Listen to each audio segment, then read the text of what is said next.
Alhamdulillahi Rabbil Alamin. Assalamualaikum warahmatullahi wabarakatuh. Mohon maaf nih bang, mengganggu lagi nih. Saya ingin bertanya lagi bang, yaitu mengenai tentang daripada hakikat syahadat. Apa sih arti dari hakikat syahadat itu bang? Karena selama ini terlalu banyak saya dengar pemaparan tentang hakikat daripada syahadat itu sendiri. Karena syahadat seperti orang awam berbeda juga artinya. Setelah kita naik kelas, syahadat hakikat pun juga lain juga pengertiannya. Dan bagaimana sih pengertian syahadat itu bang? Dan bagaimana cara kita mengaplikasikan pada saat melakukan sholat syaratullah atau syarat seperti biasa saja orang awam? Bagaimana mengaplikasikannya dalam pada saat syahadat?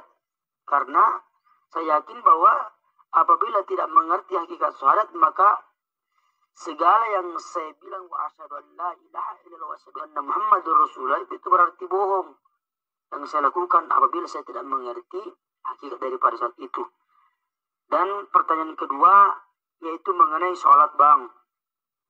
Karena di dalam hati ini gelisah sekali kalau tidak melaksanakan sholat, yaitu sholat yang seperti diajarkan baginda Nabi Sallallahu Alaihi Wasallam, sholat yang ditentukan waktunya itu.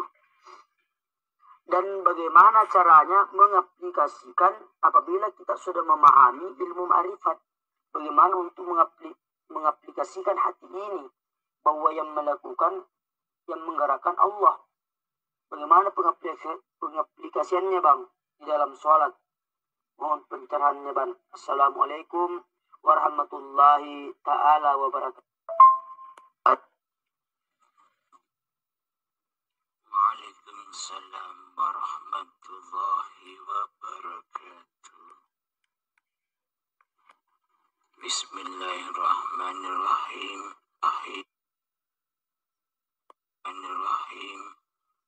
Asyhadu an la ilaha illallah wa asyhadu anna Muhammadar Rasulullah. Allahumma salli ala sayyidina Muhammad wa ala ali sayyidina Muhammad. Rabbi shrah li sadri wa yassir li amri wahlul 'uqdatam min lisani yafqahu qawli. Amin. Bismillahirrahmanirrahim. Hakikat syahadat. Asyahid, Allah lah yang maha penyaksi.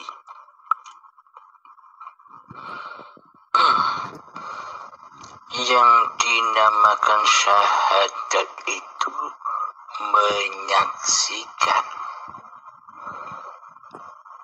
menyaksikan Allah dan menyaksikan Muhammad Rasulullah. Sementara ini kita ketika masih duduk di dalam syariat saja, syariat beloko, maka kita tidak akan pernah bisa bersyahadat. Karena yang dikatakan syahadat menyaksikan Allah dan Muhammad Rasulullah itu hanya ditandai dengan kata-kata saja. Pokoknya ada orang yang masuk Islam berkata asyhadu alla ilaha illallah wa asyhadu anna Muhammadur Rasulullah. itu sudah masuk Islam menurut syariat, padahal disuruh menyaksikan Allah dan Muhammad Rasulullah di dalam syahadatnya. Akan tetapi di dalam syariat makna syahadat ya sekedar mengucapkan 2 kalimat syahadat saja sudah Islam. Karena di dalam tatanan syariat yang disembah, yang diabdi, yang dipandang, yang disaksikan hanyalah badan. Yang penting badannya, mulutnya sudah baca syahadat asyhadu an la ilaha illallah, sudah Islam. Karena yang dipandang dohirnya saja, syariatnya saja, maka benarlah bagi orang yang masih duduk di syariat bila syahadatnya demikian. Tidak ada yang salah. Akan tetapi bila kita naikkan lagi ke dalam hakikatnya, syahadat itu kan bersaksi dan menyaksikan Allah dan Muhammad Rasulullah. Menurut manusia kebanyakan, menurut mayoritas manusia, mana mungkin kita bisa menyaksikan Allah di dunia ini.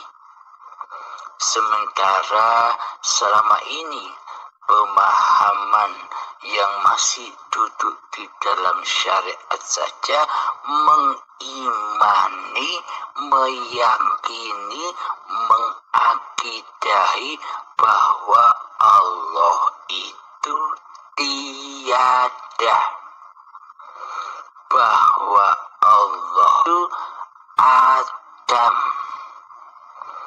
bahwa Allah itu gaib, bahwa Allah itu mati, bahwa Allah itu tidak kuasa sama sekali kepada diri manusianya, bahwa Allah itu tidak ada kekuatan sama sekali kepada diri manusianya. Karena yang selama ini menyangka, mengira yang mempunyai sifat wujud, sifat hidup, sifat kuasa yang mestinya itulah sifatnya Allah, diakui sebagai milik manusianya. Inilah pemahaman syariat. Jadi tidaklah mungkin bisa menyaksikan Allah sementara akidah dan imannya Allah ditiadakan, Allah digaibkan di hatinya. Sementara yang nyata, yang wujud, yang hidup di hati mereka, orang-orang yang masih duduk di syariat, yang wujud, yang hidup, yang kuasa adalah diri manusianya sendiri.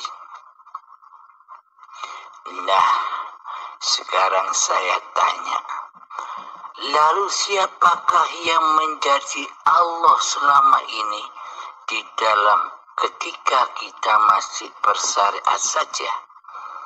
Ternyata selama ini yang ngaku-ngaku jadi Allah adalah diri manusia kita sendiri. Coba perhatikan di dalam hati kita, keyakinan kita, akidah kita selama ini bahwa yang hidup itu, yang wujud itu, yang berkuasa itu, yang mempunyai kehendak, daya, upaya dan ikhtiar itu kan diri manusianya. Selama ini kita menyangka diri manusianya lah yang lebih wujud daripada Allah. Sementara selama ini kita menyangka diri manusianya lah yang merasa ada daripada Allah.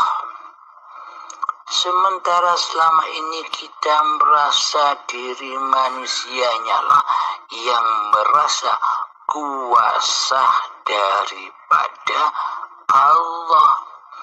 Lalu mana mungkin kita dapat menyaksikan Allah sementara yang jadi Allah itu diri kita sendiri selama ini, ketika kita masih duduk di tahapan syariat saja.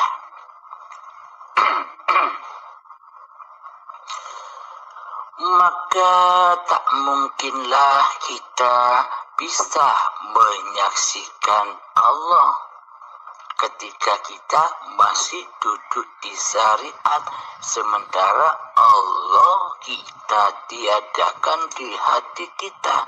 Allah kita goibkan di hati kita, sementara kitalah sebagai makhluk yang merasa wujud, lebih wujud dari Allah, lebih hidup dari hidupnya Allah. Selama ini yang kita saksikan di hati kita kan bukan Allah. Selama ini yang kita saksikan di hati kita adalah diri manusia sendiri.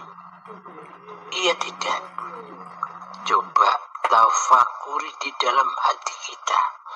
Coba hayati, benar tidak apa yang dipaparkan ini?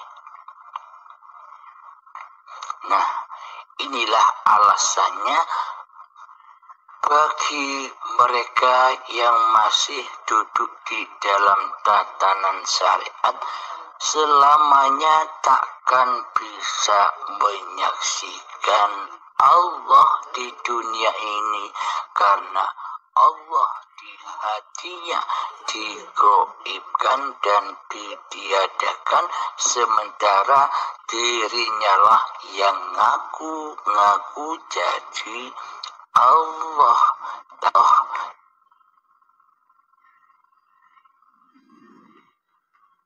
Allah, tapi tidak terasa, tapi tidak disadarinya.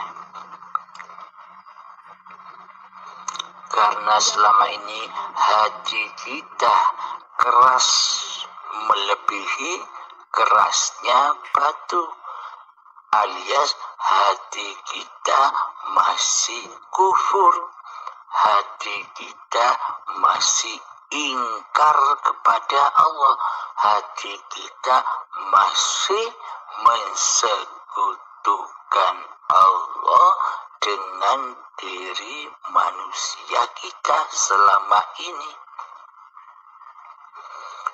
Maka selamanya bila hati ini masih kufur, maka bila selama hati ini masih ingkar, maka selama hati ini masih selalu mensekutukan Allah dengan diri kita di hati kita, maka selamanya kita tidak akan pernah bisa menyembah dan mengabdi mengabdi kepada Allah. Semua amal ibadah dan sholatnya hanya dusta belaka. Seluruh ibadah dan sholatnya hanya kebohongan belaka. Seluruh ibadah dan sholatnya hanya mensekutukan Allah dengan diri manusianya, karena manusianya telah mentuhani dirinya sendiri selama ini. Buktinya adalah di dalam sholat kita takkan pernah bisa menyembah dan mengabdi kepada Allah.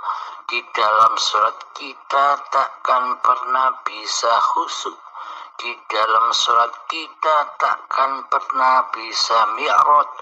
As-sholatu mi'rajul mu'minin. Karena kita belum mukmin, karena kita belum iman, karena kita masih kufur, masih kafir di sisi Allah. Hatinya masih kafir. Beragama dan bertuhannya hanyalah kedok untuk membuktikan kepada manusia bahwa diri kita selama ini sudah beragama dan bertuhan, dengan bukti laku badannya diberagamakan, pakaian agama, pernak-perniknya agama, simbol-simbolnya agama, sementara hati masih kafir kepada Allah. Karena yang jadi Allah selama ini adalah diri manusia kita sendirilah yang merasa berbaju dengan bajunya sifat-sifatnya Allah. Sementara di hati kita Allah kita letakkan di dalam sifat-sifat kemakhlukan diri manusia kita sendiri, yang sebenarnya Allah itu wujud, kita letakkan di dalam sifat muhalnya Allah sendiri, bahwa Allah itu Adam, Allah tidak ada. Bagaimana mungkin Allah itu tidak ada, sementara sifat muhal itu adalah sifatnya para makhluk yang diciptakan Allah. Bila manusianya yang merasa wujud, berarti Allahnya tiada di hati manusianya. Bila manusianya yang merasa hidup di hatinya, maka Allah mati di hati manusianya. Ya tidak. Karena selama ini kitalah yang belum menyadari, seolah-olah kitalah yang menjadi Allah. Tapi kita tidak menyadari.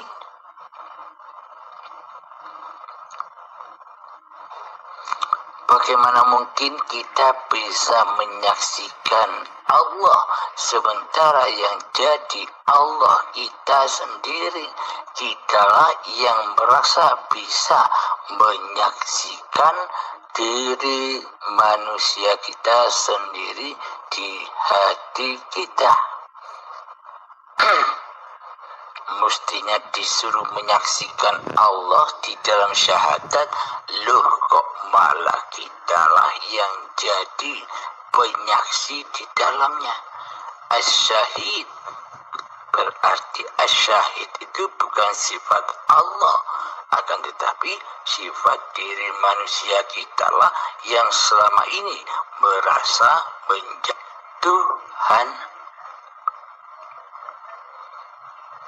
Karena inilah manusia mayoritas yang masih duduk di dalam tatanan syariat tak mungkin bisa mengabdi kepada Allah karena tidak pernah bersaksi bahwa Allah itu sebagai Tuhan di hatinya. Yang ada di hatinya adalah dirinya sendiri yang mentuhani diri manusianya itu sendiri. Seolah-olah manusia ini bukan ciptaan Allah, tapi seolah-olah manusia ini ciptaan dirinya sendiri, tapi tidak sadar. Itu alasan yang pertama. Kenapa manusia tidak bisa menyaksikan Allah? Karena manusianya lah yang masih merasa menjadi Allah, tapi tidak terasa dan tidak disadarinya. Karena butanya mata hati, karena jiwanya masih mati. Kemudian yang kedua, kenapa manusia tidak bisa menyaksikan Muhammad Rasulullah di dalam tatanan syariat? Karena mayoritas manusia berpikir, bagaimana mungkin kita bisa menyaksikan Muhammad bin Abdullah yang sudah wafat 14 abad yang lalu? Maka muhal bagi manusia bisa menyaksikan dohiriyah Kanjeng Nabi Muhammad yang sudah wafat 14 abad yang lalu.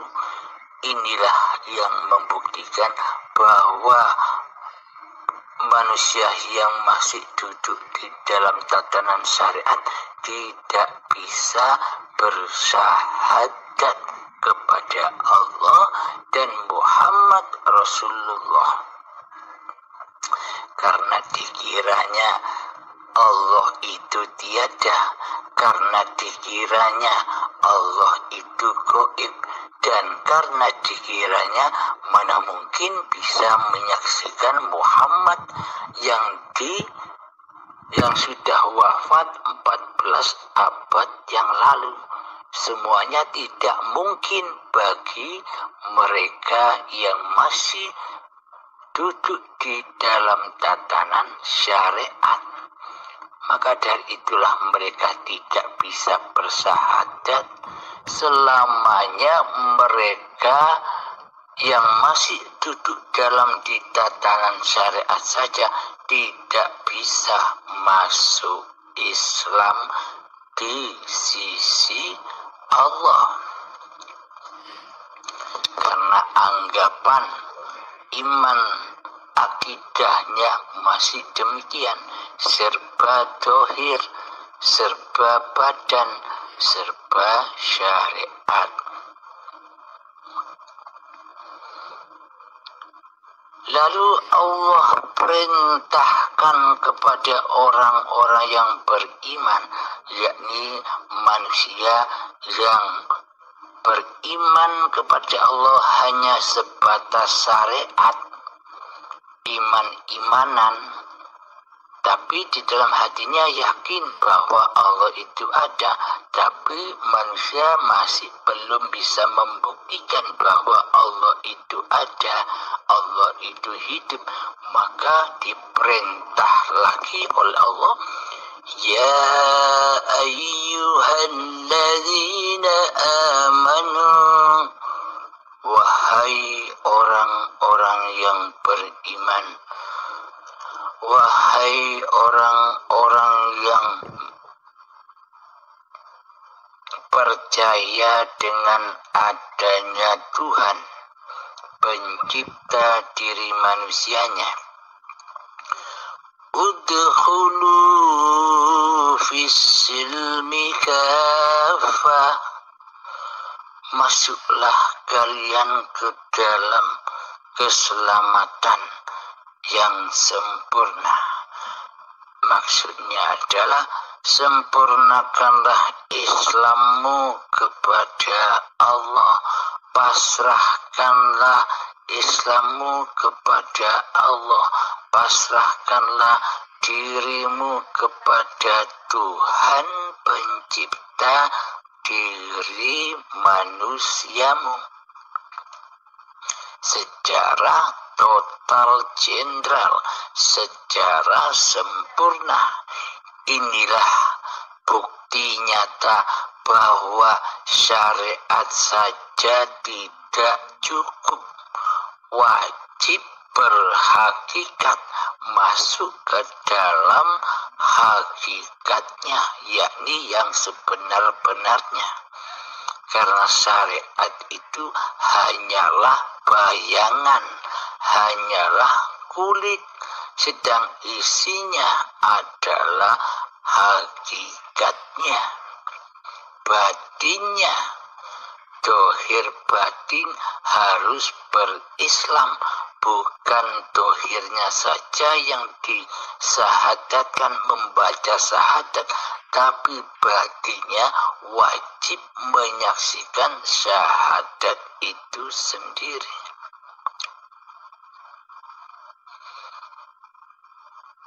Nah, jadi yang dimaksud hakikat syahadat itu adalah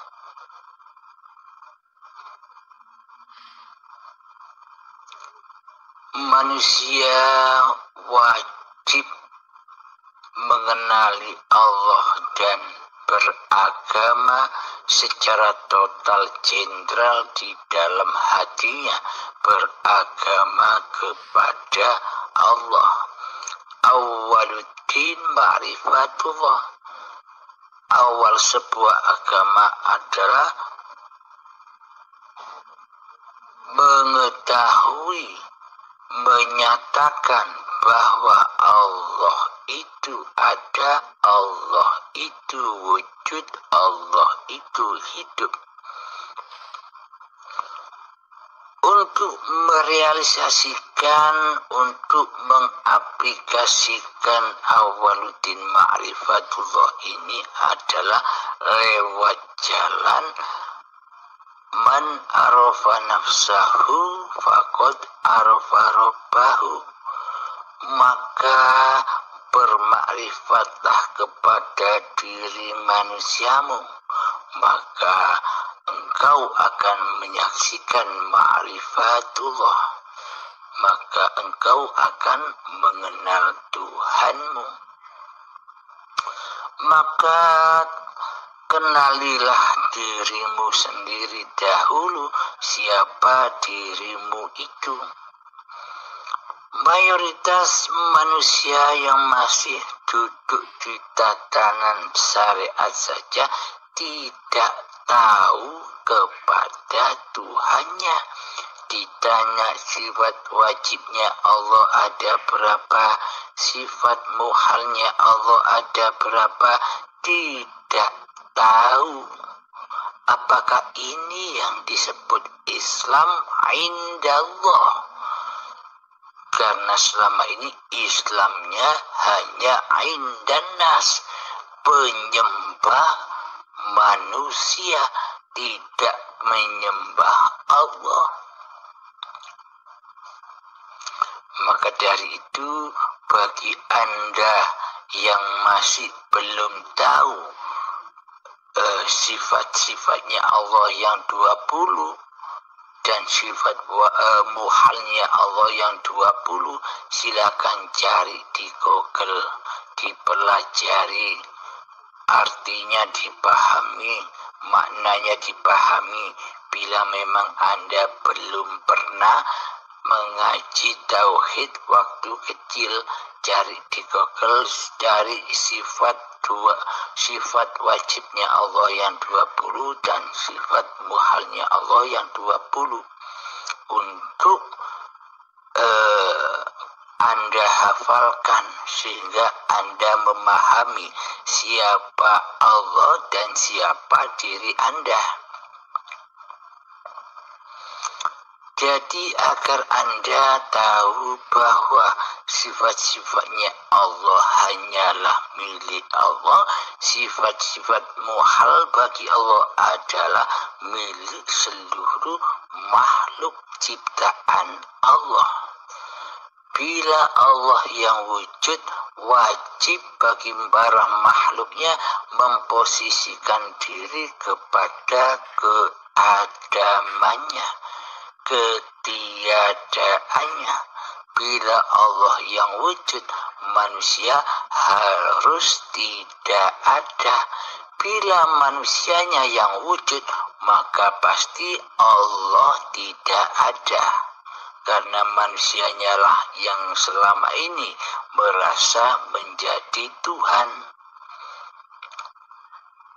Nah, bila Allah itu bersifat hidup, maka manusianya harus wajib memposisikan diri di dalam sifat kematiannya, bahwa sifat makhluk itu mati, tidak hidup. Hidup itu Allah, bukan makhluk. Manusia itu mati, bukan hidup. Selama ini yang kita rasakan kan seolah-olah diri kita lah yang wujud, diri kita lah yang hidup, sementara Allah kita taruh di dalam makhluk, seolah-olah Allah itu makhluk. Allah tidak ada, Allah mati di hati kita, karena yang ada, karena yang hidup di hati kita hanyalah diri kita sendiri. Benar tidak? Nah, bila kita sudah menyadari, bila kita sudah menghafalkan sifat wajib bagi Allah dan sifat muhal bagi Allah, yakni sifat muhal itulah sebagai sifat wajibnya manusia. Jadi bacalah sifat muhalnya Allah itu, karena sifat muhal bagi Allah itu adalah sifat yang harus kita miliki sebagai yang diciptakan.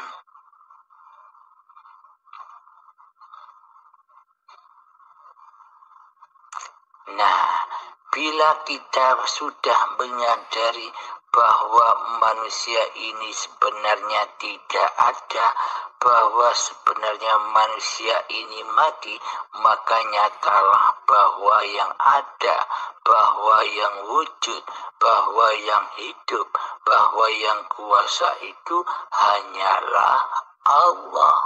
Bila manusia sudah bermakrifat kepada asal usulnya, yakni ketiadaan, yakni tiada sesebutan sebelum manusia itu dilahirkan ke dunia ini. Kan kita manusia dari alam ketiadaan yang tak dapat disebut, kemudian kita diadakan, nanti pun kita kembali kepada alam yang tak dapat disebut, yakni laisa kamislihi syai'un. Dari Allah lah, dari yang tidak seperti apa-apalah kita diadakan, kita diwujudkan, kita dihidupi oleh hidupnya Allah.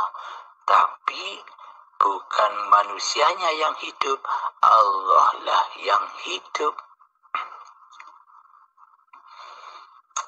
Bila kita sudah menyadari bahwa sesungguhnya sifat-sifat Allah itu kebalikan dari sifat manusia, maka itulah yang dikatakan makna bersaksi.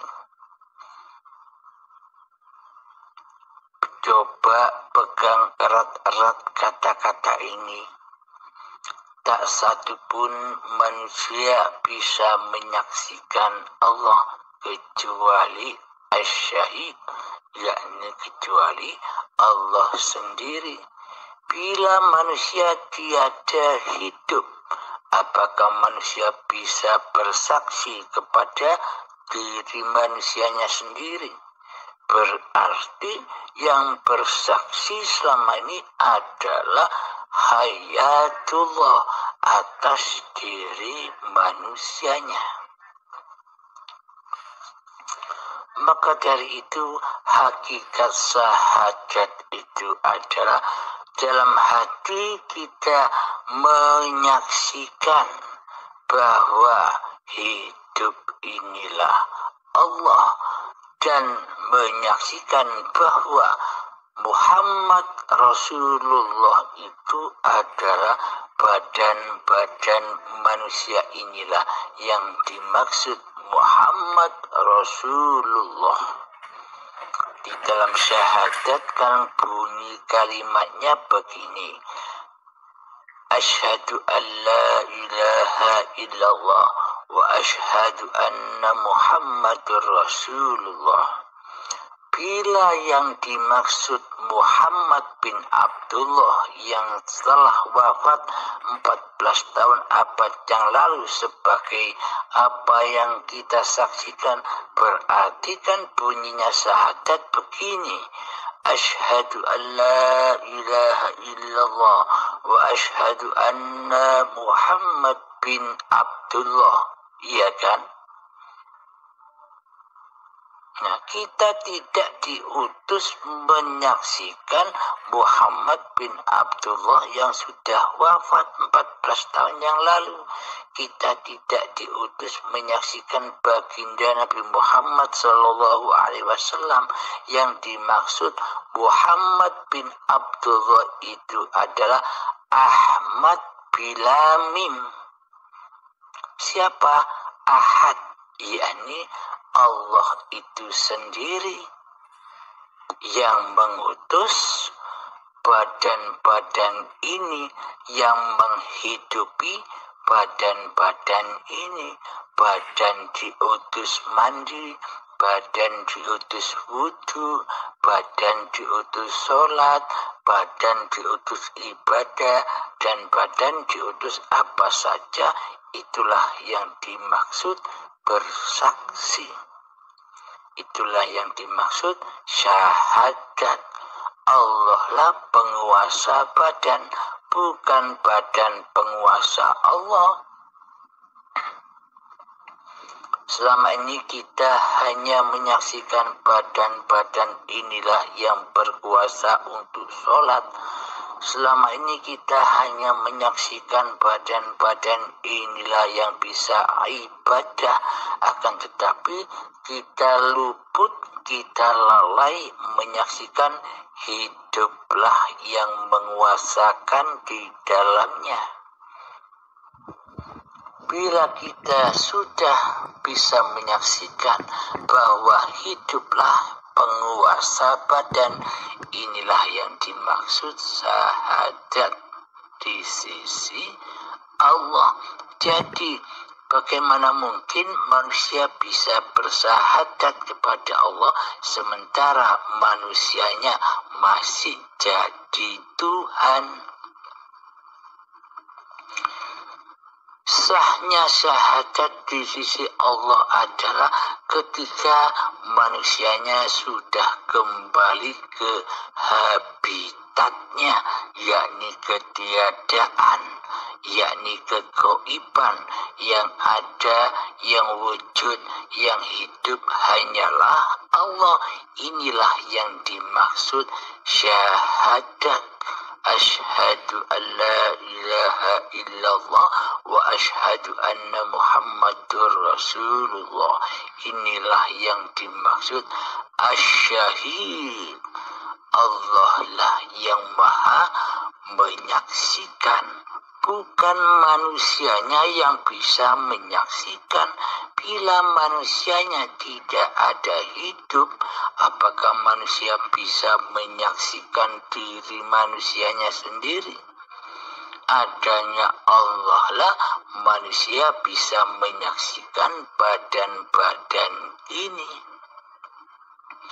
Inilah yang dimaksud hakikatnya syahadat.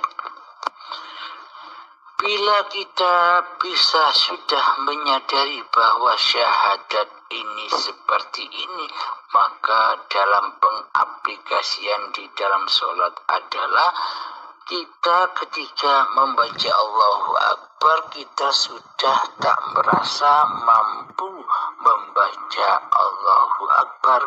Kita tak merasa mampu memahabesarkan Allah tanpa hidup. Apakah kita bisa sholat tanpa hidup? Apakah kita bisa mengangkat tangan tanpa hidup? Apakah kita bisa berkalam Allahu Akbar? Sebenarnya yang memahabesarkan Allah itu adalah Allah sendiri.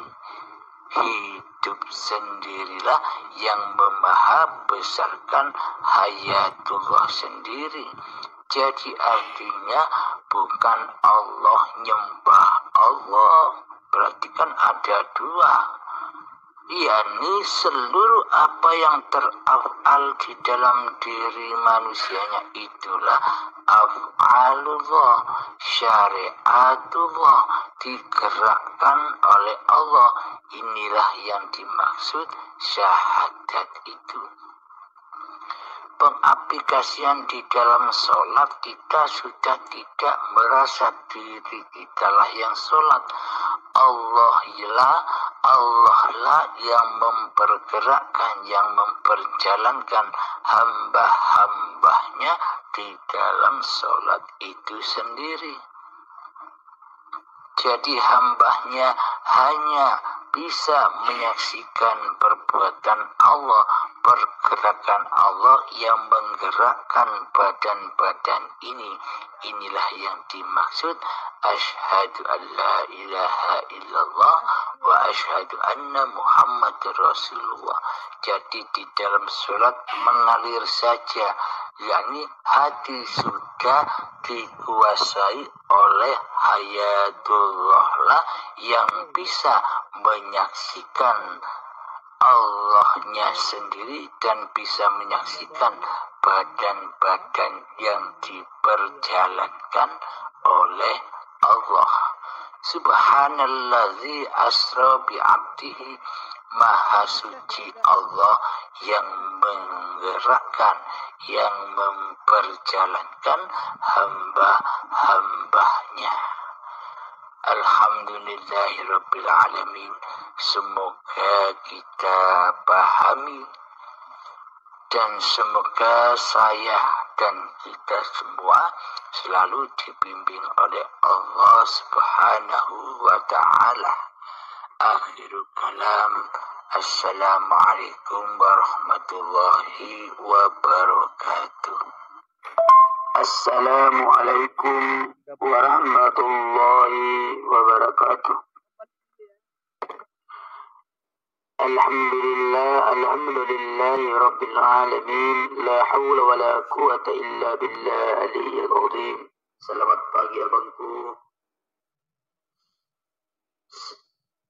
Saya mau bertanya bang, yaitu bagaimana pandangan ma'rifat